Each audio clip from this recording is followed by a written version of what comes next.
एक दिन घोषणा हुई, स्वयंवर सभा में सब विराजमान हैं, राजा की वीर प्रतिज्ञा ये धनुआ द्वारा पूर्ण होगी, जो वीर धनुष को तोड़ेगा सीता उसको अर्पण होगी। और यह सुनकर सभी जल्दी जल्दी चले। परिकर बांधी उठे अकुलाई, परिकर बांध उठे अकुलाई, चले इष्ट देवन सिरुनाई, चले इष्ट देवन सिरुनाई।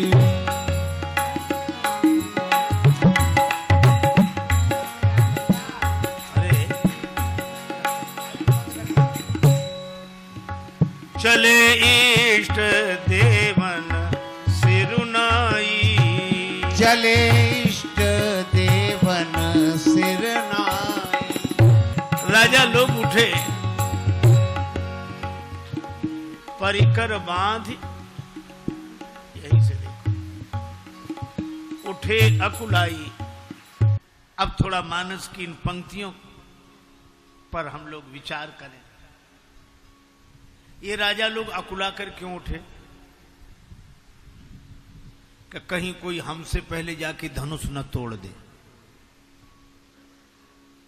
इसलिए जल्दी जल्दी जाने, कमर कसी अकुला कर चले। और जो काम सबसे पहले करना चाहिए वो बाद में किया, इष्ट देवन सिरुनाई। और इष्ट देवताओं को पहले प्रणाम करना चाहिए, पर बाद में। एक सज्जन कह रहे थे कि इष्ट देवों ने इनकी प्रार्थना सुनी क्यों नहीं? का इष्ट देव भी मजबूर हैं। मान लो अनेक राजा इकट्ठे हैं, उनमें 100 राजा ऐसे हैं जो गणेश जी के भक्त हैं, तो एक राजा जा रहा धनुष तोड़ने, वो कह रहा हे गणेश जी महाराज हमसे धनुष तोड़वाना, तो सभा में बैठे हुए 99 कह रहे हैं गणेश जी महाराज इससे धनुष मत तोड़वाना, नहीं हम क्या तोड़ेंगे। अब गणेश जी के साथ बड़ी समस्या कि वो एक की सुने कि 99 की सुने। अच्छा, मजे की बात यह कि जिससे धनुष नहीं टूटता था वो भी 99 में शामिल हो जाता था। वो कहता था हमसे धनुष नहीं तोड़वाया तो कोई बात नहीं, लेकिन अब इससे मत तोड़वाना, नहीं हमारी बड़ी हंसी होगी। बोलो,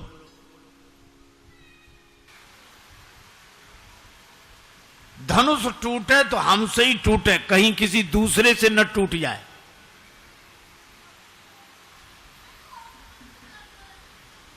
पर किसी से धनुष हिला भी नहीं, तो ये इकट्ठे हो गए। इकट्ठे कितने हुए?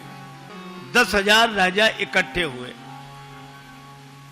अच्छा, अब जरा विचार करना आप, 10,000 राजा ये इकट्ठे हुए कि एक हैं? देखो, इकट्ठे होना अलग बात है, एक होना अलग बात है। मान लो 10,000 राजा मिलकर धनुष तोड़ देते तो विवाह किसका होता? विवाह तो किसी एक का ही होता कि नहीं? तो इन 10,000 राजाओं से कोई पूछे कि वो एक कौन होगा, तो 10,000 राजा बोले हमने पहले ही निश्चय कर रखा है कि पहले तो मिलके धनुष तोड़ दो, फिर आपस में लड़ेंगे, जो जीत जाएगा उसी का होगा। अब आप विचार करो, जिन्होंने पहले ही ये निश्चय कर रखा हो कि बाद में तो लड़ना ही है, ऐसे संगठन से समाज का कल्याण होगा? ये इकट्ठे हैं, एक नहीं। और मैं कहता हूं कि भगवान की कथा में हम लोग इकट्ठे होकर आए हैं, और जब भगवान की कथा सुनकर जाएं तो एक होकर लौटें, यही सत्संग की सार्थकता है। हम इकट्ठे होकर तो आए हैं और एक होकर लौटे।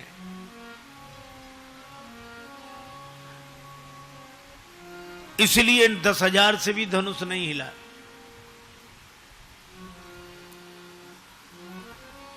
तब वयोवृद्ध, देखो राम कथा तो दर्पण है, प्रत्येक युग का सत्य दिखाई देता है।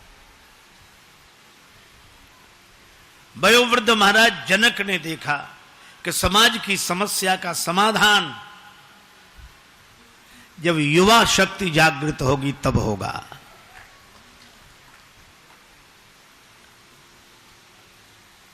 और इसीलिए वयोवृद्ध जनक जी ने सीधे नहीं कहा, बल्कि घुमावदार ढंग से बोले, बस बस हो गया, बंद करो ये। अब जनी को माखे भटमानी, कोई अभिमान न करे कि हम वीर हैं, हमने समझ लिया वीर विहीन मही में जानी। पृथ्वी वीरों से रहित हो गई। और ये कहकर देखा कि इधर लक्ष्मण जी की तरफ के असर हो रहा है कि नहीं, क्योंकि अगर लक्ष्मण जी खड़े हो जाएंगे तो राम जी खड़े हो जाएंगे। तो लक्ष्मण जी तो छोटे भैया है, राम जी बड़े भैया हैं। छोटे भैया के खड़े होने से बड़े भैया क्यों खड़े होंगे? कि इनका एक संबंध और है। लक्ष्मण जी का चरित्र है डंडे के समान और राम जी का चरित्र है झंडे के समान। अगर डंडा खड़ा हो गया तो झंडा अपने आप लहरा जाएगा। अगर युवक खड़ा हो गया तो भगवान की सहायता होगी। श्री स्वामी विवेकानंद जी ने कहा कि ईश्वर उन्हीं की सहायता करता है जो अपनी सहायता स्वयं करते हैं। हमें जागना चाहिए। और जनक जी ने कहा कोई अभिमान न करे कि हम वीर हैं, और जिसके लिए कहा उसकी तरफ देखा। अब जनी को माखे भटमानी, लेकिन हा लक्ष्मण जी पर असर हुआ। कैसे? जनक जी कह रहे थे अब जनी को माखे भटमानी, और लक्ष्मण जी ने क्या कहा? क्यों न करे अभिमान, हम करते हैं। माखे लखन, जनक जी कह रहे थे जनी को माखे, कोई अभिमान न करे, और लक्ष्मण जी ने माखे लखन कुटिल भई धो हैं, रदपुट फरकत नयन रिसो हैं। और लक्ष्मण जी उठकर खड़े हो गए। तो जो जनक जी ने देखा समझ गए कि काम बन गया, क्योंकि जनक जी का जो क्रोध है वो बाहरी है, भीतरी नहीं है। और जब नहीं रहा गया तो नाई राम पद कमल सिर बोले गिरा प्रमाण, राम जी के चरणों में प्रणाम किया, फिर बोले सुनहु भानुकुल, सुनहु भानुकुल पंकज भानु, सुनहु भानुकुल पंकज भानु, सुनहु भानुकुल पंकज भानु। कहूं सुभावन कछु अभिमानु, सुभावन कछु अभिमानु। रघुवंशिन मह जहाँ को होई, तेहि समाज यस कहि न कोई। सुनो भानुकुल पंकज भानु, सुनहु भानुकुल पंकज भानु, सुनहु भानुकुल पंकज।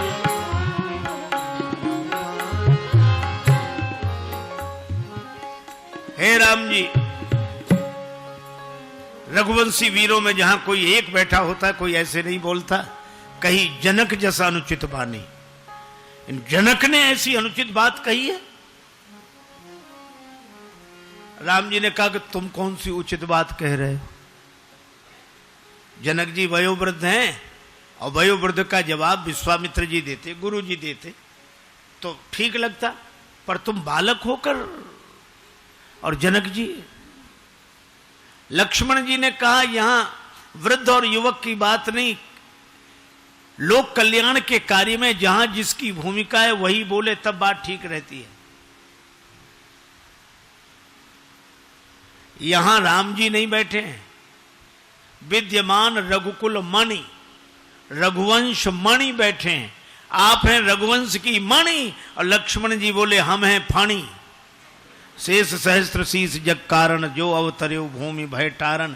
अरे मणि पर आपत्ति आवे तब भी फणी नहीं बोलेगा तो फिर कब बोलेगा? लेकिन लक्ष्मण जी का जोश है, और कितनी बढ़िया व्यवस्था है। युवकों के जोश को जगाना जरूरी है, लेकिन उस जोश के ऊपर होश का नियंत्रण होना चाहिए। राम जी ने कितनी अद्भुत बात कही। तो क्या कहना चाहते हो लक्ष्मण? लक्ष्मण जी ने कहा अगर आपकी आज्ञा मिल जाए तो धनुष की कौन कहे, अगर आपकी आज्ञा मिल जाए तो गेंद के समान ब्रह्मांड को उठा ले। जब लक्ष्मण जी ने यह कहा तो सभा में बैठे राजा कांप गए। एक राजा ने कहा सुन रहे हो क्या? बोला अब तो ब्रह्मांड नहीं उठ रहा है। तो दूसरा राजा बोला अपना क्या होगा? तीसरा बोला जो सबका होगा सब अपना होगा, कौन ब्रह्मांड में अपना अकेले ही उठेंगे। तब तक लक्ष्मण जी कुछ कह रहे थे। एक राजा बोला हमने पहले ही कही थी कि घर चलो, तुम ही बैठे रहे यहां तमाशा देखने। और जनक जी भी कह रहे थे तजऊ आज आस निज निज गृह जाहू। चौथा राजा बोला क्यों रे तेरा घर कोई ब्रह्मांड से बाहर है। पांचवा बोला यहां तो सब इकट्ठे हैं। एक राजा बोला को उठाएंगे तो उठ जाएंगे, रखेंगे तो फिर जहां के तहां आ जाएंगे। लक्ष्मण जी बोले रखूंगा नहीं, काचे घट जिम डारों फोरी सकऊं मेरु मूलक इव तोरी, कच्चे घड़े के समान फोड़ डालूंगा। अरे ब्रह्मांड कोई फोड़ डालोगे तो हम सबकी क्या दशा होगी। लक्ष्मण जी बोले चिंता नहीं, बनाने वाले भी बगल में ही बैठे हैं। लव निमेष ब्रह्मांड निकाया रचई जासु अनुशासन माया। और यहां एक संकेत बड़ा अच्छा है, काचे घट जिम, कच्चे घड़े के समान फोड़ डालेंगे। कच्चे घड़े की उपमा क्यों दी? क्योंकि कच्चा घड़ा फूट भी जाए तो दोबारा बन जाता है, और पक्का घड़ा एक बार फूटा टूट फूट जाएगा, बन नहीं सकता। तो शिष्य को तो कच्चे घड़े की तरह होना चाहिए। गुरुदेव जैसा बनाएंगे वैसे ही बन जाएंगे। किसी ने कहा कि ब्रह्मांड की बात नहीं, धनुष की बात हो रही है। लक्ष्मण जी बोले कमल नाल जिमी चाप चढ़ावो, कमल नाल जिमी चाप, कमल नाल जिमी चाप,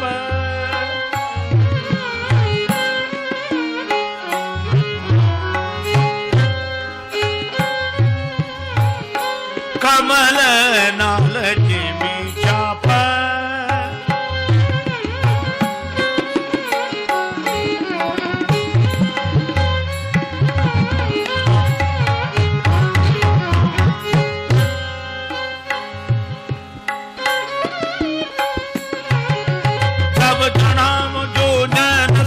प्रमाण ले धाव चाप चाप चाप।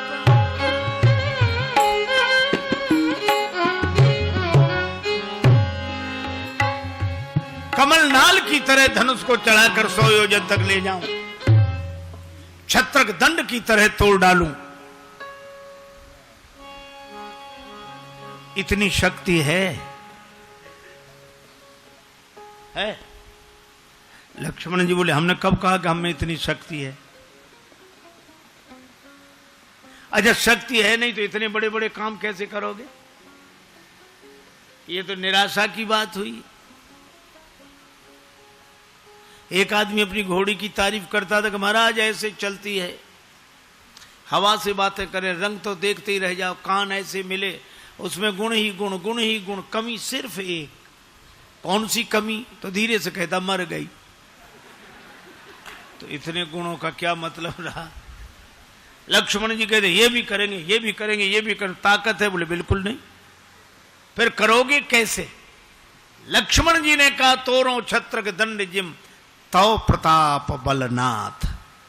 आपके बल पर, आपके प्रभाव के बल पर प्रताप आपका होगा और काम हमारा होगा। एक महात्मा कहते थे घी मिर्च मसाला तेरा, फिर देख तमाशा मेरा।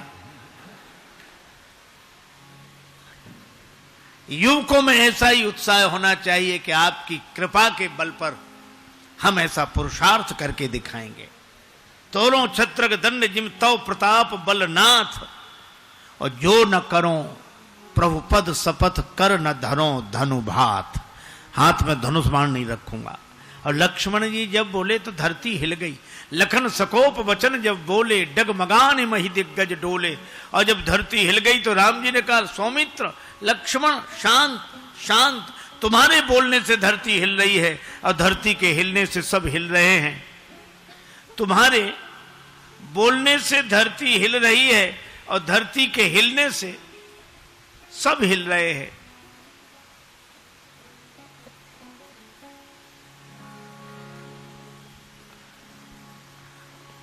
लक्ष्मण जी बोले, प्रभु सब तो हिल रहे हैं लेकिन अभी दो नहीं हिल रहे हैं। दो कौन नहीं हिल रहे हैं?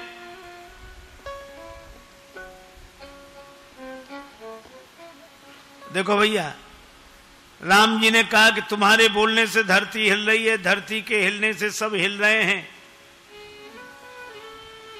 लक्ष्मण जी ने कहा कि दो नहीं हिल रहे हैं अभी भी। कहा कौन? बोले एक धनुष और दूसरे आप। न धनुष हिलता है ना आप हिलते हो, दोनों में से एक हिले तो काम बने। भगवान राम ने कहा कि लक्ष्मण, पूर्व दिशा में सवेरे जाग कर देखो, सूर्योदय बाद में होता है, पहले अरुणोदय होता है। अरुणोदय हुए बिना सूर्योदय नहीं होता। पूर्व दिशा में लालिमा छा जाती है, तब सूर्य भगवान प्रकट होते हैं। राम जी ने कहा कि लक्ष्मण, तुम मुझसे कह रहे हो कि आपका प्रभाव सूर्य है, देर में उगे तो किसी कष्ट नहीं होगा। लेकिन लक्ष्मण जी से राम जी ने कहा कि मेरा प्रभाव अगर सूर्य है तो लक्ष्मण तुम उस सूर्य की लालिमा हो। जब तक तुम प्रकट ना हो जाते तब तक हमारा प्रभाव कैसे प्रकट होता।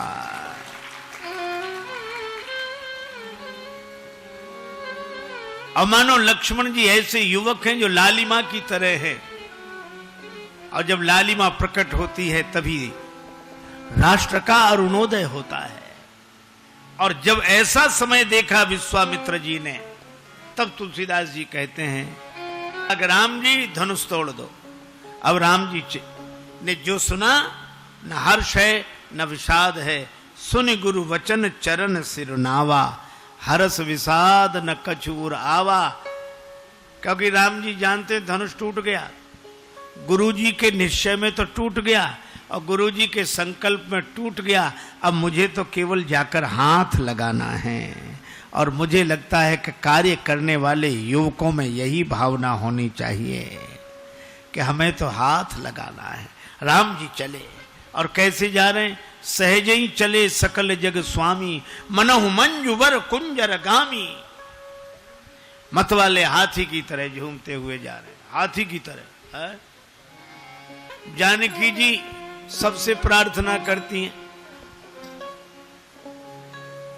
हे शंकर भगवान धनुष आपका है, हे भवानी माता आशीर्वाद आपका है, हो प्रसन्न महेश भवानी। हे गणेश जी महाराज आप विघ्न दूर करने वाले हो, गणनायक वरदायक देवा। क्या करे? गणेश जी से जानकी माता बोली, इस धनुष का वजन कम कर दो। गणेश जी बोले, इस काम के लिए हम ही मिले थे,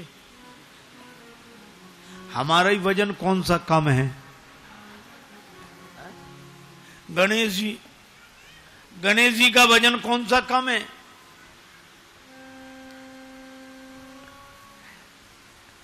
पर जानकी जी ने कहा, आप वजन कम करने की कला में कुशल है। जितने तुंदिल स्थूल काए आप देखते हैं, अगर वजन उसी माप से होता तो बेचारे चूहे की क्या हालत होती जो आपका वाहन है। और बात कितनी बढ़िया है, हमारे यहां प्रथम पूज्य उसे कहा गया कि छोटे से छोटा व्यक्ति भी जिसका वजन उठा ले, वही हमारे यहां प्रथम पूज्य है, बड़ा है। हम बड़ा उसे नहीं मानते कि जिसका वजन बड़े बड़े न उठा पाए, छोटे से छोटा भी वजन उठा ले। चूहा भी जिसका वजन उठा सकता हो, वह हमारे यहां प्रथम पूज्य गणेश जी हैं। तो जानकी जी ने कहा कि धनुष से भी कह दो वजनदार उतना ही बना रहे, लेकिन राम जी उठाएं तो हल्का हो जाए। पर गणेश जी से कहने के बाद फिर धनुष से ही बोली, तुम ही हो जाओ ना हल्के। धनुष बोला हल्के तो हो जाएं, वजन कहां ले जाएं? अपना वजन इन राजाओं पर डाल दो। क्यों? तुम वजनदार हो, इसलिए तुम हिल नहीं रहे हो। और ये राजा लोग इतने हल्के हैं, इनमें थोड़ा भी वजन नहीं है, ये बिना हिले मानते नहीं है। कुछ तो वजनदार हो जाएं, जिसमें जितना जर्फ है उतना ही वो खामोश है। अपना वजन इन पे डाल दो, तुम हल्के हो जाओ। धनुष बोला भरी सभा में हम हल्के हो जाए? सभा में हल्के लोग भी भारी बन के बैठते हैं, और कोई अपने को हल्का सिद्ध करे? जानकी जी बोली सभा की ओर मत देखो, हो हरु और रघुपति ही निहारी। राम जी की ओर देखो, राम जी को देखकर हल्के हो जाओ। और कितनी अद्भुत बात है, राम जी कहां आ रहे हैं? हमारी तरफ आ रहे हैं। क्यों आ रहे हैं? हमारा वजन उठाने आ रहे हैं। श्री जानकी जी ने कहा कि जिसका वजन उठाने के लिए भगवान स्वयं चलकर जिसके पास आ रहे हों, वो भी चिंता के बोझ से हल्का नहीं होगा, तो फिर और कौन हल्का होगा? हो हरु और रघुपति ही। भगवान ने धनुष की ओर देखा, चितव गरुड़ लघु व्याल ही जैसे। दम के उदामिनी जिमि जब लयऊ, पुनि धनु नभ मंडल सम भयऊ। लेत चढ़ावत खेचत गाढ़े, काहु न लखा देख सब ठाड़े। जय छन मध्य, जय छन मध्य राम धनु तोरा। राम धनु तोरा, भरे भुवन धुनि घोर कठोरा। भरे भुवन धुनि घोर कठोरा। भरे भुवन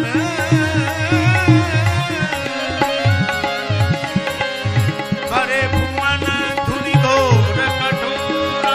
भरे भुवन धुनि घोर कठोरा। धनुष उठ कैसे गया? गुरु ही प्रणाम मन ही मन कीन्हा।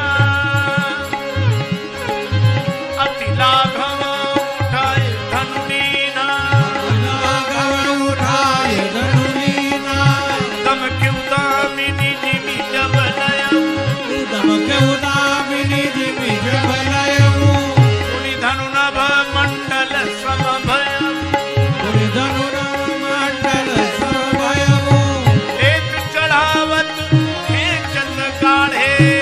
चढ़ावत खेचत गाढ़े। काहु न लखा देख सब ठाड़े। काहु न लखा देख सब ठाड़े। जय छन मध्य राम धनु तोरा। जय जन्माद्य राम धनु तोरा।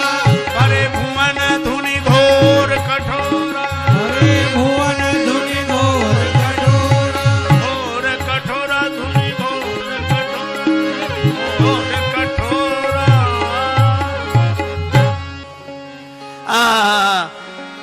बार बार कुसुमांजलि छूटी, नाचई गावई विविध बधूटी। बार बार कुसुमांजलि छूटी, सब प्रसन्न हो गए, जय जयकार होने लगी। सभी प्रसन्न हुए धनुष के टूटने से, पर किसी ने धनुष से कहा धनुष तुम दुखी हुए होगे, जुड़े हुए थे आज तोड़ दिए गए। धनुष ने कहा अच्छा रहा कि हम तोड़ दिए गए। क्यों? धनुष बोला जब हम जुड़े थे तो दूसरों को तोड़ते थे, अच्छा बोलो धनुष जुड़ा रहेगा, उस पर से बाण चलेगा तो दूसरे टूटेंगे कि नहीं?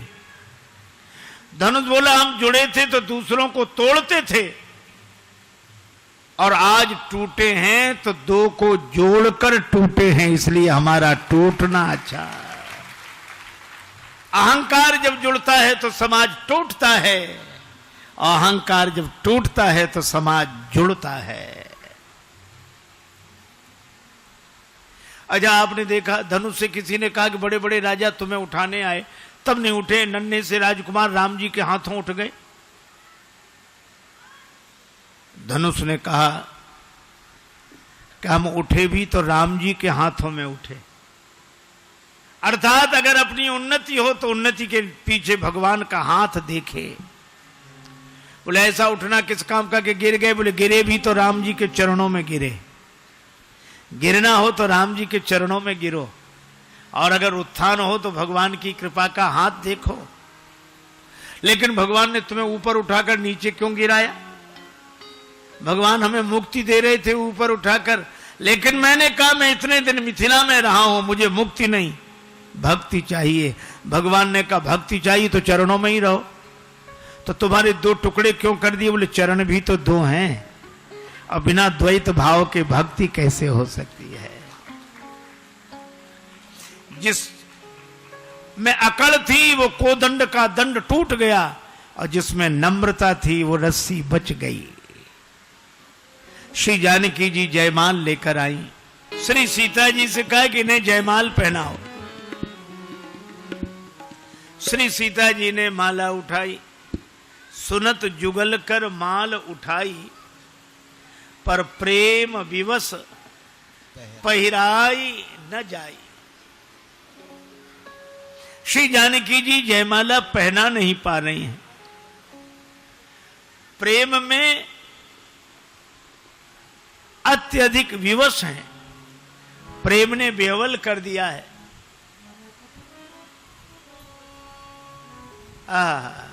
श्री जानकी जी जयमाल पहना नहीं पा रही है। एक सखी ने राम जी से कहा कि थोड़ा आप सिर झुका दो, लली हमारी तनिक सी लला ने को झुक जाओ।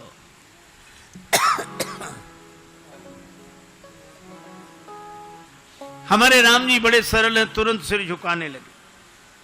एक सखी बोली बहन गजब हो गया, आज तक किसी रघुवंशी वीर का सिर भरी सभा में झुकाओ ऐसा सुना भी नहीं गया, आज तो देख रहे हैं कि झुक रहा है।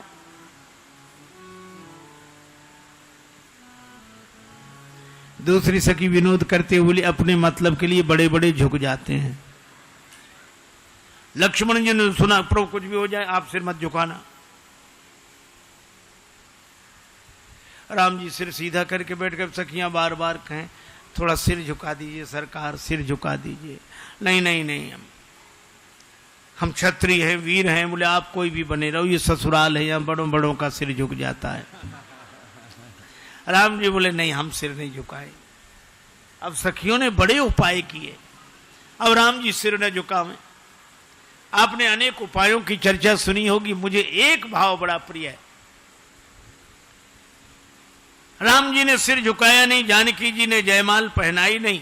सखियां तो कह रही थी करो प्रतीक्षा प्रेम से दुल्हा राजकुमार, सहज न पहिरन पाई हो विश्व विजय को हार। धनुष चढ़ावत लाड़नी जो तरसाई लाल, त्यों तरसई है सी तुम्हें पहिरावत जयमाल। जैसा था गुमान आपको कमान खींचने में, वैसी ही मैं भी स्वाभिमानता दिखाऊंगी। और तुमने तरसाया यदि धनुष तोड़ने में, तो मैं भी जयमाल छोड़ने में तरसाऊंगी। युगल सरकार का विनोद लग रहा है भक्तों को, पर सखियों ने एक उपाय सोचा कि सिर झुका नहीं रहे, झूठे ही गाने लगे। गावई छवि अवलोकी सहे, गावई छवि अवलोक सहे, सिय जयमाल राम उर्मे, सिय जयमाल राम उर्मे। गावई छवि अवलोक सहे, गावई छवि अवलोक सहे, सिय जयमाल राम उर्मे, सिय जयमाल राम उर्मे। श्री सियाजू ने जयमाल डाल दी राम जी के गले में। अब राम जी बड़े हैरान, हमने सिर नहीं झुकाया तो जयमाल गिर कैसे गई? और जयमाल गिरी ना होती तो सखियां गाती कैसे? जरूर गिर गई है। अब राम जी ने सोचा गिरी है कि नहीं, अब गले में माला गिरी है कि नहीं ये देखने कैसे देखोगे? ऐसे तो देखेगा नहीं कोई। गले में माला गिरी है कि नहीं ये देखने के लिए जैसे ही राम जी ने सिर झुकाया, वैसे ही सिय जयमाल राम उर्मेली, सिय जयमाल राम उर्मे।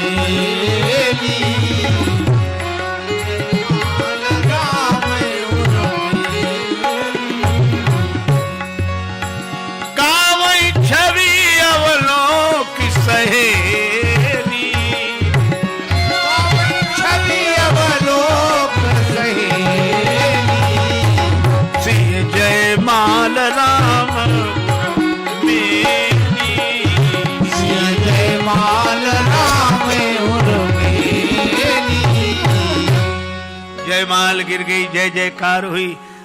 कोई कहे धन्य है श्री जानकी जी, कोई कहे धन्य है श्री राम जी, लेकिन जनकपुर वासी कहते न सीता जी धन्य न राम जी धन्य, धन्य तो हम लोग हैं।